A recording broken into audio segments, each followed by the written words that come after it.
I will start by noting the comment from Professor Fukuyama in conversation with Professor Crystal, that he's almost throwing up his hands, Fukuyama, saying that, there is no way to analyze Trump from categories, familiar political theoretic categories, and that psychology is more apt. Well, I've certainly been saying as much easily for the past year in these videos.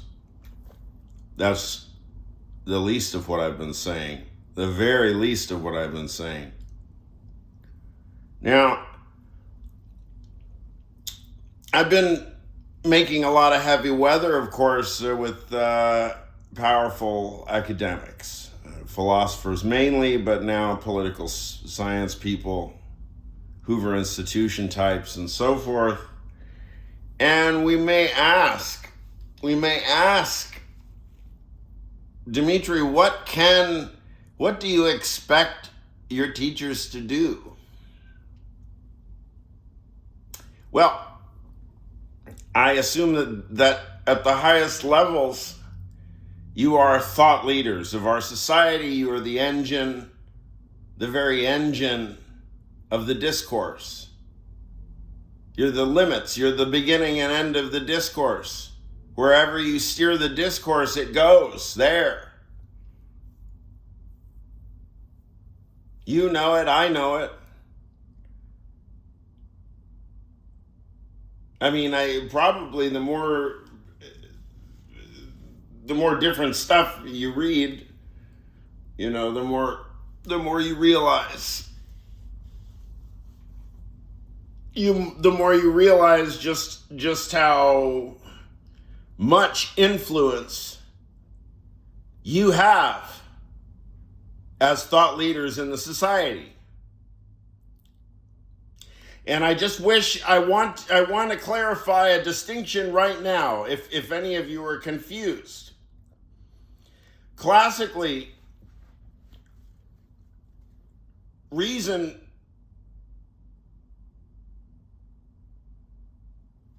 is about answerability, binding to presuppositions.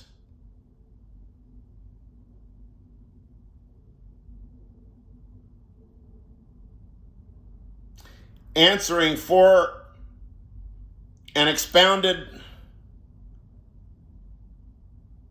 argumentative structure.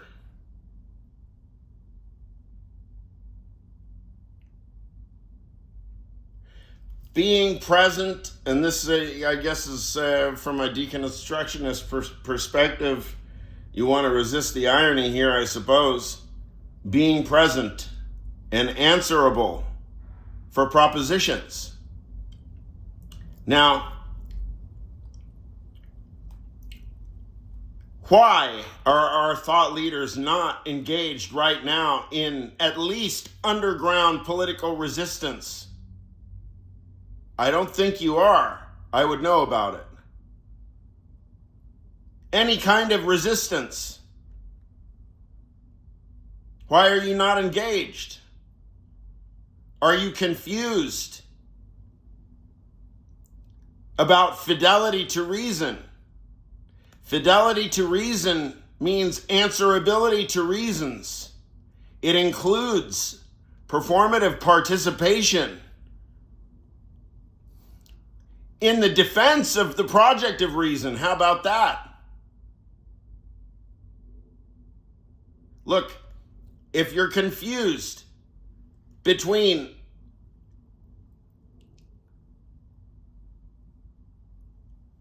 the subjective dimension of answering to reasons and the more tempting and more recent, trendy impartiality or scientific disinterestedness in the sake for the sake of objectivity?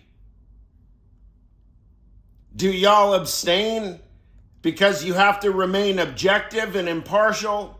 You have to remain referees. You're not participants, but you are participants in the project of reason. And right now, you are being called upon by your conscience to defend the project of reason itself,